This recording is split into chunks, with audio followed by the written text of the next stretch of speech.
धन्यवाद अध्यक्ष जी। मैं मंत्री जी को उनके विस्तार से दिए जवाब और पर्यावरण संरक्षण के प्रयासों के लिए मैं धन्यवाद देता हूं।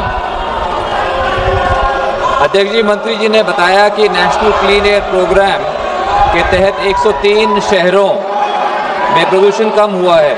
ये बहुत अच्छी बात है, लेकिन आज भी समस्या गंभीर बनी हुई है, जिससे कि हम सब की आयु 5 से 10 वर्ष तक पूरे देश के अंदर घट रही है।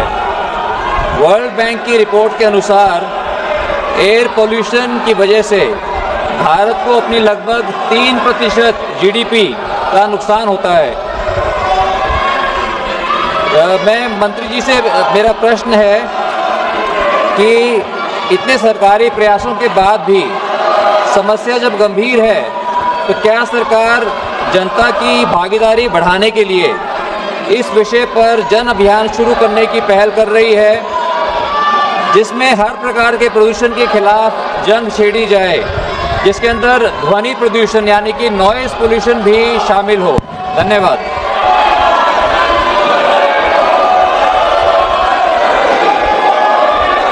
सच है कि वायु प्रदूषण ये एक काफ़ी बड़ी समस्या है और इसको लेकर के पूरे देश में 130 के करीब शहरों में हम लोग इसमें गुणवत्ता में सुधार करने के लिए अनेक प्रयास कर रहे हैं। इन प्रयासों के अंतर्गत माननीय सदस्य ने जो पूछा है कि हम लोगों के प्रभावी योगदान के लिए भी कार्य कर रहे हैं, निश्चित रूप से हमने इन सब शहरों में सिटी एक्शन प्लान रिवाइज करे हैं, ताकि जहां पर इस प्रकार का प्रदूषण बहुत ज़्यादा है वहां पर जन भागीदारी के माध्यम से ज़्यादा मिटिगेशन एक्शन कर सकें। उसके साथ ही साथ हम लोग मिशन लाइफ की जो एक्टिविटी है, मिशन लाइफ की एक्टिविटी के अंतर्गत save water, save food, save energy के साथ साथ solid waste management, e waste management, ban of single use plastic और सबसे बड़ी बात है हेल्दी लाइफ स्टाइल,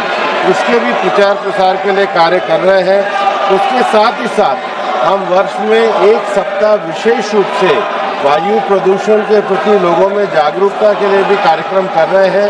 हम उन म्यूनिसिपैलिटियों को विशेष प्रोत्साहन पुरस्कार भी दे रहे हैं जो जन भागीदारी के माध्यम से पॉल्यूशन के जो विभिन्न आयाम हैं, चाहे व्हीकल पॉल्यूशन हो, चाहे इंडस्ट्रियल पॉल्यूशन हो, चाहे डस्ट पॉल्यूशन हो, उस पर जो नवाचार कर रहे हैं उनको भी प्रोत्साहन देने का काम करते हैं। एनकैप के अंतर्गत जहां पर सिटीज़ में वायु प्रदूषण को रोकने के लिए स्टेप अरेंजमेंट है, उसके लिए भी फंडिंग करने का काम हम इस कार्यक्रम के अंतर्गत करते हैं।